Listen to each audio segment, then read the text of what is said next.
हाय दोस्तों, स्वागत है आपका अपने YouTube channel KD Smart 91 classes में। तो आज हम लोग देखेंगे क्लास 12th के लिए 2021 बोर्ड एग्ज़ाम का मैथ्स का क्वेश्चन, जो कि बहुत एकदम इम्पॉर्टेंट कह सकते हैं। मतलब ये सारे क्वेश्चंस अगर आप लोग लगा लेते हैं तो जहाँ तक उम्मीद कर सकते हैं कि आप 80 से 90 के बीच में नंबर गेन कर सकते हैं। तो ये एकदम वेरी इंपॉर्टेंट होगा। अगर इसी तरीके के इम्पॉर्टेंट क्वेश्चन आप लोगों को चाहिए तो चैनल को सब्सक्राइब कर लीजिए, और हम पर डे 10 से 12 क्वेश्चन आप लोग को देते रहेंगे और उसका भी सॉल्यूशन भी बताते रहेंगे। तो आइए देखते हैं सबसे पहले इसका पहला क्वेश्चन। इसमें जो पहला क्वेश्चन है ये कह रहा है, पहला क्वेश्चन a माइनस का b, फिर उसके बाद कह रहा है 2a और उसके बाद प्लस का c, फिर उसके बाद 2a माइनस का b और 3c और उसके बाद प्लस का d, और फिर उसके बाद इसके इक्वल टू दिया है माइनस का 1, फिर उसके बाद 5 और 0 13। इसमें कह रहा है कि ज्ञात करो abc का मान, abcd का मान। तो यहाँ पे 13 लिखा हुआ है। ये क्वेश्चन है आप का, और इसमें पूछ रहा है कि abcd का मान ज्ञात करो। तो यहाँ सबसे पहले क्या करेंगे, इससे तुलना करेंगे। तो तुलनात्मक आव्यूह, या फिर कह सकते हैं कि आव्यूहों की समानता, उसी से ये मतलब निकाला गया है। ये क्वेश्चन वहीं से बना है। इसका इससे तुलना करेंगे। सबसे पहले तो क्या करेंगे, यहाँ पे लिखेंगे a माइनस b बराबर का होगा -1। फिर उसके बाद इसकी इससे तुलना करेंगे तो यहाँ पे क्या आएगा, पहले इसको हल कर लेते हैं। ये एक समीकरण हमको मान लेंगे इसको, और फिर इसका इससे तुलना करेंगे तो यहाँ पे आएगा 2a प्लस का c इक्वल टू 5। तो अब क्या करेंगे, फिर यहाँ से हम a या c का मान निकाल लेते हैं, c का मान निकालते हैं या फिर a का मान निकाल लेंगे। तो इसको उधर भेजेंगे तो ये 2a बराबर जो मिलेगा हमको, ये जब उधर जाएगा तो 5 माइनस का c होगा, 5 माइनस का c। और उसके बाद फिर ये 2 इसके अपान में जाएगा तो यहाँ पे a बराबर हो जाएगा 5 माइनस c अपान का 2। तो ये आ गया, हमको a का मान मिल गया। समीकरण इसको 2 मान लो। और उसके बाद फिर देखेंगे इसकी तुलना इससे करेंगे तो यहाँ पे आएगा 2a माइनस का b बराबर का 0। इसको उधर भेजेंगे तो b बराबर कितना मिल जाएगा, b बराबर मिल जाएगा 2a। इसको मान लेते हैं समीकरण 3। और फिर उसके बाद यहाँ पे लिखेंगे 3c और प्लस का d। अब की बार इसकी तुलना इससे कर रहे हैं तो यहाँ पे जो मिलेगा 13। अब क्या करेंगे, इनको उधर भेज देते हैं या फिर इधर भेजेंगे। ये अभी जब मान ज्ञात करना होगा तब देखेंगे इसको। समीकरण 4 मान लेते हैं। अब लेंगे समीकरण 3 और उसके बाद समीकरण 1। तो यहाँ पे लिखेंगे समीकरण 1 व 3 से। जब समीकरण 1 व 3 से देखेंगे तो सबसे पहले हम लोग क्या करेंगे, इसको और इसको लिख लेंगे एक जगह पे। तो यहाँ पे लिखेंगे a माइनस का b और इक्वल टू -1, और इसको भी उठा के इसमें इसका मान रख देंगे। तो यहाँ पे कितना आ जाएगा, a माइनस का 2a इक्वल टू -1, क्योंकि यहाँ पे देखेंगे b बराबर हमको मिल चुका है 2a।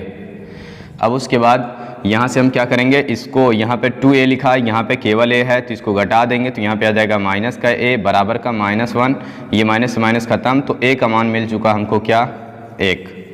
इस मान को हम कहाँ रखेंगे, समीकरण 3 में। तो यहाँ पे लिखेंगे समीकरण 3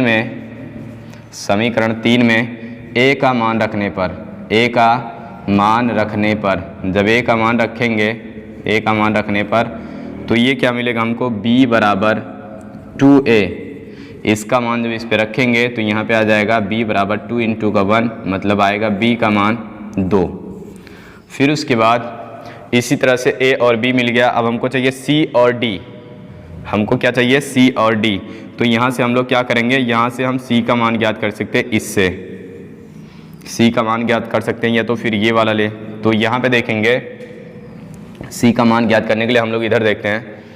तो इसमें ये इससे हम तुलना किए थे तो ये हो गया 2a और प्लस का c इक्वल टू यहाँ पे 5। हमको c का मान चाहिए, इसको उधर भेजो तो c बराबर जो मिल जाएगा 5 माइनस का 2a। तो यहाँ से a का मान रखेंगे तो इसको लिख सकते हैं यहाँ पे a बराबर कितना रखने पर 1। तो ये आएगा c बराबर 5 माइनस का 2a। a का मान यहाँ पे 2 और इसके बाद नहीं 1 है, और यहाँ पे c बराबर 5 माइनस का 2, और इसका जब यहाँ पे माइनस करेंगे तो आएगा ये 3, सी का मान आ गया 3। अब निकालना है डी का मान, तो क्या करेंगे, डी का मान निकालने के लिए हम लोग इस वाले समीकरण को लेंगे, लिखेंगे समीकरण 4 से, यहाँ पे लिखेंगे समीकरण 4 से। जब समीकरण 4 से देखेंगे तो 3c और प्लस का d बराबर का यहाँ पे 13। अब यहाँ पे c का मान रख देते हैं, c का मान इसमें रखेंगे तो d का मान मिलेगा, इसको उधर भेजो तो d बराबर क्या मिलेगा 13 और माइनस का फिर 3 और c, तो यहाँ पे d बराबर जो मिलेगा 13 और माइनस का 3 और गुणे का फिर से रखेंगे 3, तो ये हो जाएगा 3 त्रिक 9 और 13 में 9 घटा देंगे तो यहाँ पे आ जाएगा 4, तो ये d का मान मिल गया। तो ये आप लोग देख चुके होंगे, यहाँ पे a का मान, ये b का मान और ये c का मान और ये d का मान। तो आइए देखते हैं इसके बाद दूसरा क्वेश्चन। पहला क्वेश्चन ये हो चुका था,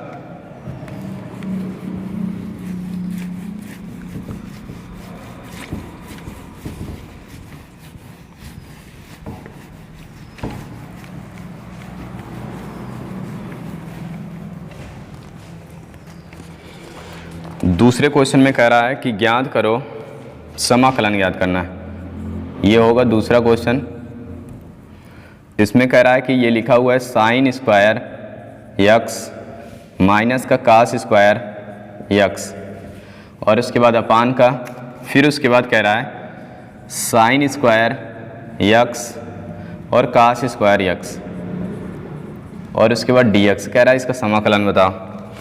तो सबसे पहले हम लोग क्या करेंगे, इसको अलग अलग, एक बार इसके साथ एक बार इसके साथ। तो यहाँ पे लिखेंगे समाकलन साइन स्क्वायर यक्स और अपान का, यहाँ पे लिखेंगे साइन स्क्वायर यक्स और उसके बाद फिर कास स्क्वायर यक्स, और फिर उसके बाद माइनस का, यहाँ पे लिखेंगे कास स्क्वायर यक्स और उसके बाद यहाँ पे लिखेंगे साइन स्क्वायर यक्स और उसके बाद फिर कास स्क्वायर यक्स। ये हम लोग एक बार अलग अलग कर चुके हैं, इसके साथ भी डी एक्स और इसके साथ भी dx लगा देंगे। तो जब यहाँ पे लिख लेंगे, अब उसके बाद ये साइन स्क्वायर यक्स कट जाएगा, कास स्क्वायर यक्स और कास स्क्वायर यक्स कट जाएगा, तो यहाँ पे बचेगा क्या 1 अपान का कास स्क्वायर यक्स, 1 अपान का कास स्क्वायर यक्स, और यहाँ पे बचेगा dx माइनस, फिर यहाँ पे लिखेंगे 1 अपान का साइन स्क्वायर यक्स और उसके बाद यहाँ पे dx। अब क्या करेंगे, हम लोग इसके स्थान पर लिख सकते हैं, क्या लिखेंगे, इसके बराबर एक त्रिकोणमिति का सूत्र होता है, वो सूत्र यहाँ पे लिखेंगे कि 1 अपान कास स्क्वायर यक्स बराबर हम लोग क्या लिखते हैं सेक स्क्वायर यक्स, ये त्रिकोणमिति का एक सूत्र है। और उसके बाद फिर यहाँ पे 1 अपान साइन स्क्वायर यक्स बराबर क्या लिखते हैं, इसके बराबर लिखेंगे हम लोग कॉसेक स्क्वायर यक्स, ये त्रिकोणमिति होता है। तो यहाँ पे लिखेंगे क्या, इसके स्थान पे लिख लेंगे सेक, इसके स्थान पे लिखेंगे सेक स्क्वायर यक्स, और बीच में यहाँ पे फिर लिख देंगे dx माइनस का, फिर यहाँ पे लिखेंगे तो कासेक, यहाँ पे लिखेंगे कासेक स्क्वायर यक्स और dx। अब इन दोनों का करना है समाकलन, तो यहाँ पे क्या करेंगे, सबसे पहले समाकलन, तो इसका समाकलन क्या होता है tan x, और इसका समाकलन क्या होता है, इसका समाकलन होता है माइनस का काट x, तो यहाँ पे लिख लेंगे माइनस और काट x, फिर लगा देंगे प्लस का c, इसका अंदर गुणा करा देंगे तो ये हो जाएगा tan x, और उसके बाद फिर माइनस का माइनस माइनस ये हो जाएगा प्लस, और यहाँ पे लिख लेंगे cot x और प्लस का c, ये हो गया इसका समाकलन। आइए देखते हैं इसके बाद सवाल नंबर 3। इसमें कह रहा सवाल नंबर 3, तो सवाल नंबर 3 में हम लोग देखते हैं क्या करना है। सवाल नंबर 3 में कह रहा है ये भी समाकलन से है, इसमें कह रहा है कास, इसमें कह रहा है कास, फिर उसके बाद यहाँ पे लिखा है log यक्स, और उसके बाद फिर अपान का यहाँ पे यक्स, और उसके बाद फिर dx, ये समाकलन का चिन्ह है। यहाँ पे हम लोग क्या करेंगे, सबसे पहले मानेंगे, क्या मानेंगे, इसके बराबर t, मतलब ये वाला जो होगा इस पूरे को हम मान लेंगे t। तो यहाँ पे लिखेंगे माना कि, यहाँ पे लिखेंगे माना कि log और उसके बाद यक्स, इसके बराबर t, log यक्स बराबर जब t होगा तो इसका अवकलन कर लेंगे। अब यक्स के सापेक्ष अवकलन करने पर, अच्छा ये बात है, तो यहाँ पे लिखेंगे यक्स के सापेक्ष अवकलन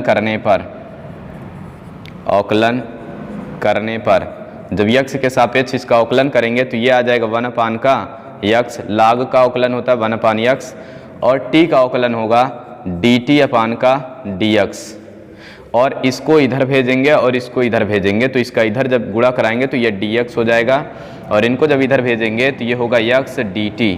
तो अब जहाँ पे हमको dx मिलेगा उसके स्थान पे हम लोग रखेंगे यक्स dt। तो यहाँ पे लिख लेते हैं, ये होगा कास, और उसके बाद फिर इसका मान रखेंगे तो t माने, हम लोग t माने थे, और अपान का यहाँ पे यक्स होगा, और इसके स्थान पे हम लोग रखेंगे यक्स dt। तो ये यक्स से यक्स कटेगा, बचेगा क्या, कास, और उसके बाद t, और यहाँ पे होगा dt। तो कास यक्स का हम लोग का समाकलन क्या होता है, कास यक्स का हम लोगों को समाकलन क्या मिलेगा, 1/x, इसके बराबर इसका। तो कास यक्स का ये होता है साइन यक्स माइनस का साइन यक्स, मतलब यहाँ पे हो जाएगा t, साइन t, और इसके बाद फिर प्लस का c।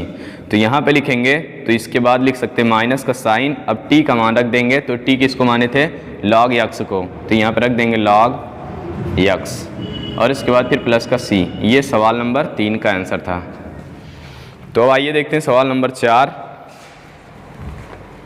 सवाल नंबर 4 इसमें क्या कहता है,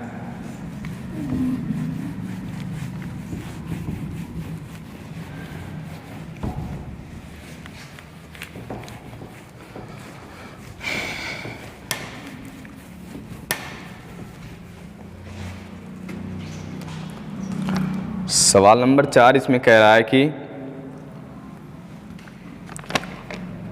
यक्स प्लस का वाई और फिर इक्वल टू 5, 2 और उसके बाद 0, 9। फिर उसके बाद आगे कह रहा है कि यक्स माइनस वाई, और उसके बाद फिर यहाँ पे दिया है 3, 6 माइनस 1। क्या करेंगे, इसको समीकरण 2, इसको समीकरण 1। हमसे पूछ रहा है कि इसमें यक्स और वाई का मान ज्ञात करो। यक्स मतलब यक्स और वाई का मान ज्ञात करो इन दोनों समीकरण की सहायता से।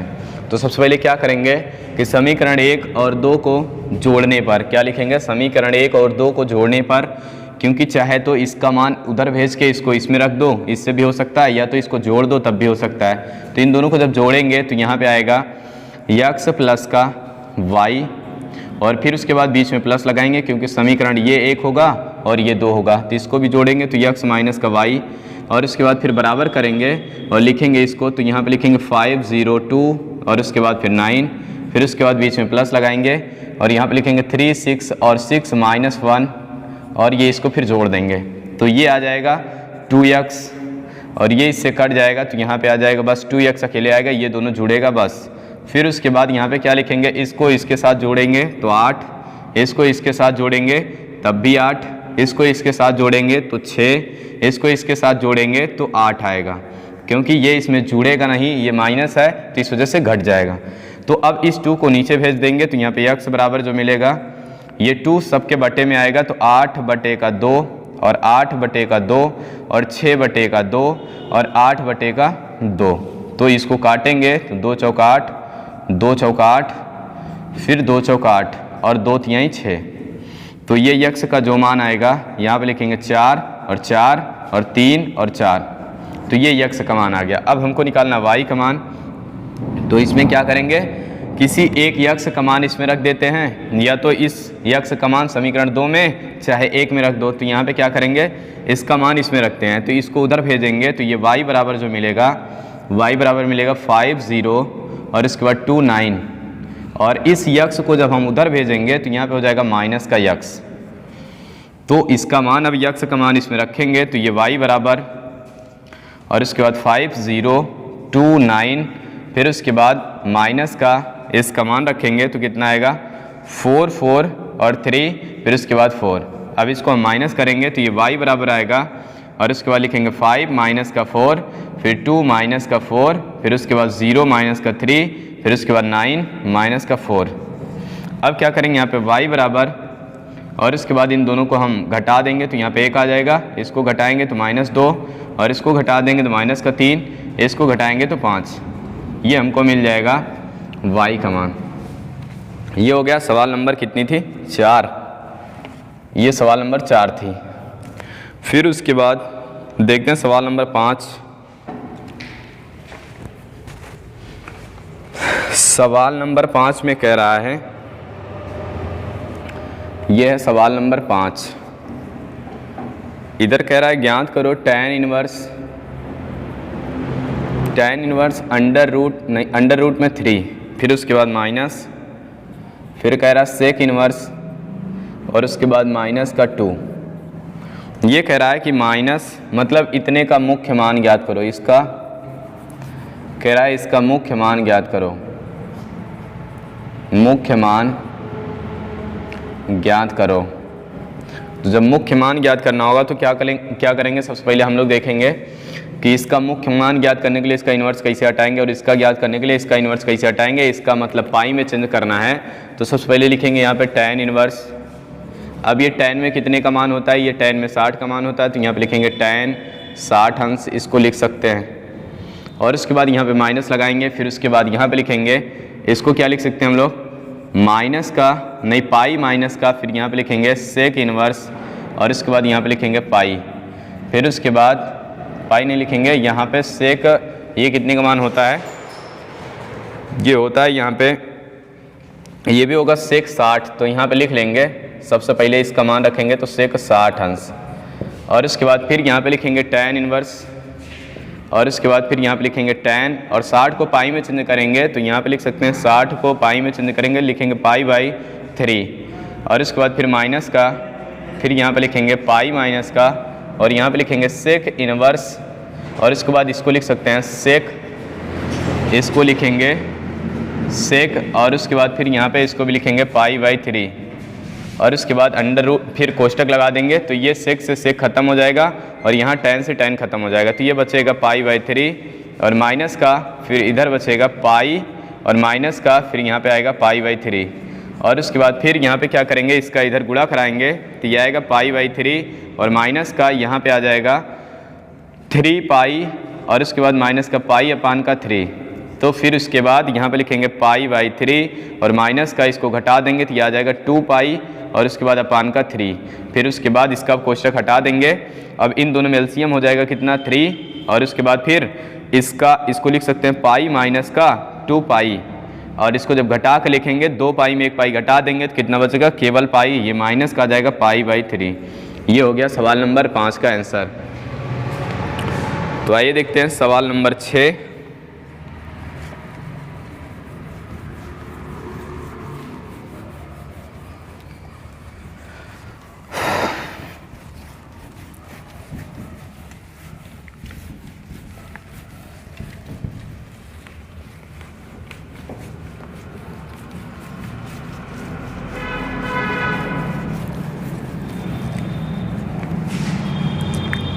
सवाल नंबर 6 इसमें क्या कह रहा है, सवाल नंबर 6 में कह रहा है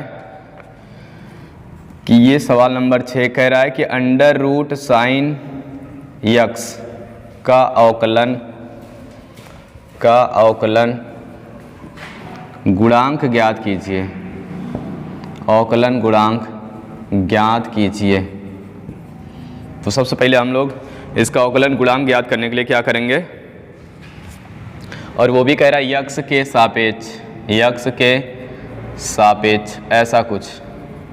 तो जिसके सापेक्ष कहता है हम सबसे पहले क्या लिखते हैं, उसको नीचे लिख लेते हैं। पहले सबसे पहले हम क्या करेंगे, इसको मानेंगे y, यहाँ पे लिखेंगे y बराबर अंडर रूट का साइन यक्स, y बराबर अंडर रूट का साइन यक्स। इसको मानने के बाद फिर क्या करेंगे, सबसे पहले जब जिसके सापेक्ष कहेगा उसको d/dx नीचे लगाएंगे, जिसके सापेक्ष कहेगा मतलब ये हमसे कह रहा है कि इसका ज्ञात करो dy/dx, ये कह रहा है कि इसका ज्ञात करो dy/dx। तो इसको ज्ञात करने के लिए क्या करेंगे, dy/dx और उसके बाद फिर और जिसका अवकलन करते हैं तो यहाँ पे क्या लिखते हैं, साइन इनवर्स मतलब साइन यक्स और इसकी पावर माइनस का नहीं 1/2, केवल लिखेंगे क्या 1/2।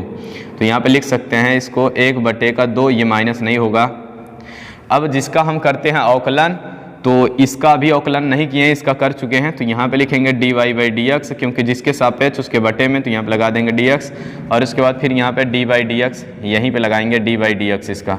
अब इसका अवकलन करना है, तो इसमें क्या करेंगे, इसको पहले हम t मानेंगे, t मानने के बाद इसकी पावर में इसको समझ लेंगे x होगा या फिर t होगा, तो इसकी पावर में हम क्या करेंगे, डायरेक्ट इसकी पावर में एक जोड़ करके, नहीं पहले इसको आगे बुलाएंगे फिर एक घटा देंगे, तो इसको आगे बुलाए तो ये आ गया 1/2, और इसके बाद इसमें एक घटा देंगे, तो यहाँ पे लिखेंगे साइन इनवर्स x, मतलब साइन x, और इसके बाद फिर इसकी पावर में 1/2 लिखा रहेगा, -1 कर देंगे, इसको फिर से घटाएंगे तो ये आ जाएगा माइनस का 1/2, तो यहाँ पे आएगा 1/2, और इसके बाद फिर साइन, और इसकी पावर यहाँ पे फिर से लिखेंगे डी बाई डी टी, मतलब डी बाई डी एक्स, क्यों, क्योंकि इसका अवकलन करना है, जिसको मानते हैं t उसका फिर से अवकलन, तो यहाँ पे लिखेंगे फिर इसकी पावर में, तो इसका मान आएगा माइनस का 1/2, और इसका अवकलन करेंगे तो कितना आ जाएगा, साइन का अवकलन होता है cos x। अब क्या करेंगे, तो यहाँ पे लिख सकते हैं 1/2, और उसके बाद फिर यहाँ पे लिखेंगे, इसका माइनस हटाना है तो नीचे ले आएंगे, तो यहाँ पे आ जाएगा नीचे साइन x की पावर 1/2, साइन x की पावर 1/2, और इसका अवकलन कर चुके हैं। अब यहाँ पे इसका गुणा करा सकते हैं इसके साथ, cos x होगा। अब उसके बाद क्या करेंगे, इसका 1/2 लिखा है तो इसको अंडर रूट में लिख सकते हैं, तो यह आ जाएगा 1/2 अंडर रूट में साइन x, और फिर उसके बाद यहाँ पे साइन x, बस इतना ही, ये इसका होगा dy बाई डी एक्स। अब देखो हमारे अकॉर्डिंग यहाँ पे कुछ छूट रहा है, यहाँ पे लिखेंगे cos x, और अगर हमारे अकॉर्डिंग देखें तो क्या करेंगे, इसके लिए एक शॉर्टकट कर सकते हैं, जब इस तरीके से मिले कि साइन और उसके बाद नहीं y और अंडर रूट में कुछ ऐसा रहे, sign x, cos x, tan x कुछ भी रहे, तो यहाँ पे अगर ऐसा लिखा रहे तो क्या करेंगे, सबसे पहले इसका डायरेक्ट अवकलन कर सकते हैं dy बाई डी एक्स, और उसके बाद फिर क्या करेंगे, यहाँ पे इसको जब कभी भी यहाँ पे लिखा रहे x अंडर रूट में 5, और उसके बाद फिर ये अंडर रूट में 3 कुछ भी लिखा रहे, तो इसके लिए हम क्या करेंगे, डायरेक्ट लिखेंगे 1/2 अंडर रूट में इसको लिख देंगे साइन x, ये लिखा रहेगा, और उसके बाद जो अंदर लिखा रहे उसी का अवकलन कर दो, तो अंदर क्या लिखा है, साइन, साइन का अवकलन होता है cos, ये डायरेक्ट हो गया इसका answer dy by D x, मतलब यहाँ पे लिख सकते हैं cos और x अपान का 2 अंडर रूट में यहाँ पे साइन x, और ये सबके साथ होगा ऐसा। तो यहाँ पे क्या करेंगे, ये इतना हो गया, तो हम लोग चाहे तो इससे देख लें और चाहे तो इससे देख लें। तो आगे इसकी अगली सवाल क्या कह रहा है, सवाल नंबर 6 थी, आगे देखते हैं सवाल नंबर 7। तो इसमें सवाल नंबर 7 में कह रहा है,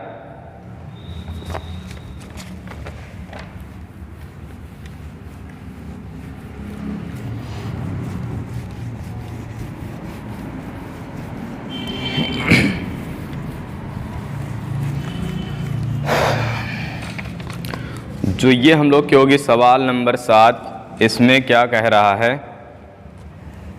इसमें कह रहा है कि मतलब इसका मान ज्ञात करो।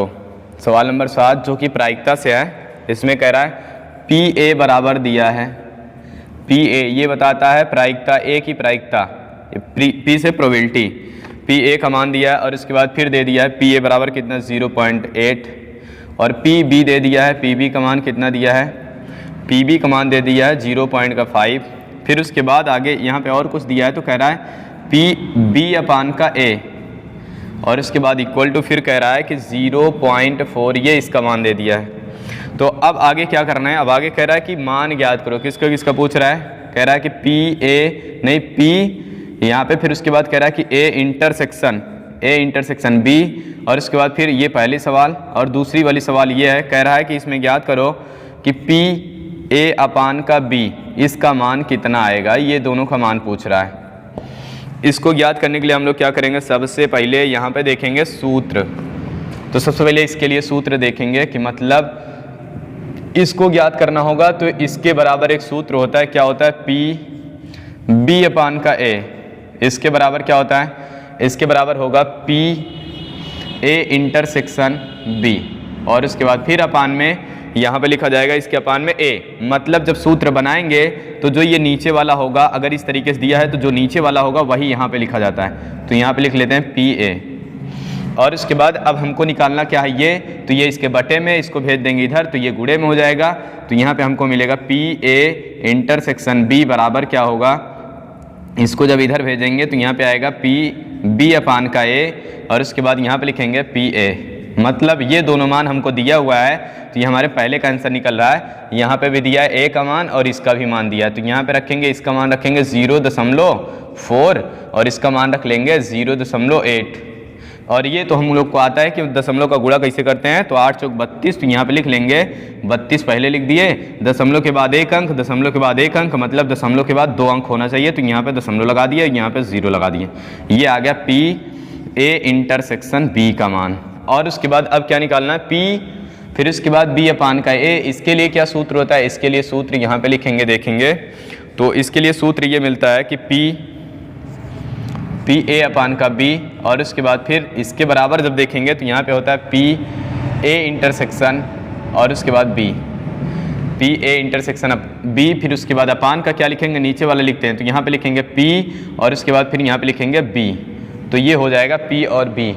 फिर यहाँ पे हम लोग क्या करेंगे, पी बी हो गया, तो अब क्या करेंगे, इसका मान तो निकाल चुके हैं और इसका मान ये भी मिला है, ये सवाल में पहले से दे दिया है और इसका मान हम लोग अभी निकाले हैं। तो यहाँ पे इसके बराबर जो आएगा वो इसका मान देखेंगे, तो इसका मान रखेंगे सबसे पहले कितना, 0.32 और उसके बाद फिर यहाँ पे b का मान निकालेंगे तो ये मिलेगा 0.5। अब क्या करना है, इसका दशमलव और इसका दशमलव हटाना है, तो क्या करेंगे, लिख सकते हैं इसको, जब दशमलव हटाएंगे तो यहाँ पे इतना आएगा और बटे का कर सकते हैं 100 और उसके बाद जब इसका दशमलव हटाएंगे, इसका दशमलव हटाएंगे तो 5 अपान का यहाँ पे ऐसा कर सकते हैं, एक 0 से 0 ख़त्म और इसको सबसे ऊपर भेज दो, नहीं ये यहाँ नहीं जाएगा, ये यहाँ रहेगा, मतलब यहाँ पे, और ये सबसे ऊपर जाता है, तो इसको लिख सकते हैं यहाँ पे 32 और उसके बाद यहाँ पे लिखेंगे 5 और उसके बाद यहाँ पे लिख लेंगे 10। तो अब क्या करेंगे, इसको भाग करेंगे तो यहाँ पे कितना आ जाएगा, तो इसको अगर इससे भाग करेंगे तो 5 अंक 30 और उसके बाद बचा 2, दशमलव लगाए और 5 चौक 20, तो ये आ गया, बटे का कितना है 10। अब क्या करना है, तो यहाँ पे क्या करेंगे हम, इससे मतलब हमको भाग करना है, तो इसका दशमलव हटाएंगे तो 100 हो जाएगा, मतलब यहाँ पे लिख सकते हैं 64।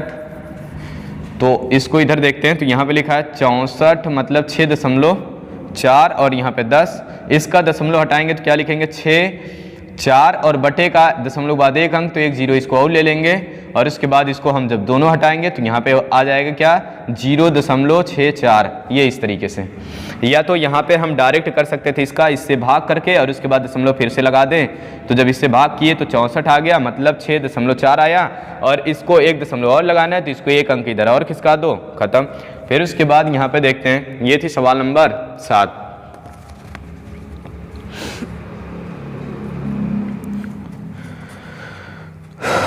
तो इसको बस यहीं तक रखते हैं और उसके बाद बाकी के वीडियो में इस सवाल को भी लेकर के हम लोग आएंगे। तो अगर ये हमारे चैनल के द्वारा ये सारी सवालें अगर आप लोगों को अच्छी लगी होगी, अगर समझ में आया होगा, तो चैनल पे कमेंट ज़रूर करना कि सवाल अच्छी लग रही है, आसान लग रही है, आ रहा है कि नहीं आ रहा है। और ये जितने सवाल थे ये शायद 2 नंबर और 1 नंबर के थे, बाकी अगर और अच्छा लगेगा तो 4 नंबर और 5 नंबर के लिए भी सवाल लेके आएंगे और उसके बाद उससे बड़ी भी जो सवालें होंगी एकदम आसान तरीके से बताएंगे, एकदम बीच से तोड़ करके बताया जाएगा। अगर आप लोगों को मैथ एकदम बेसिक से सीखना हो तो इस चैनल को सब्सक्राइब कर लीजिए और उसके बाद हमारे आगे आने वाली वीडियो का इंतज़ार कीजिए।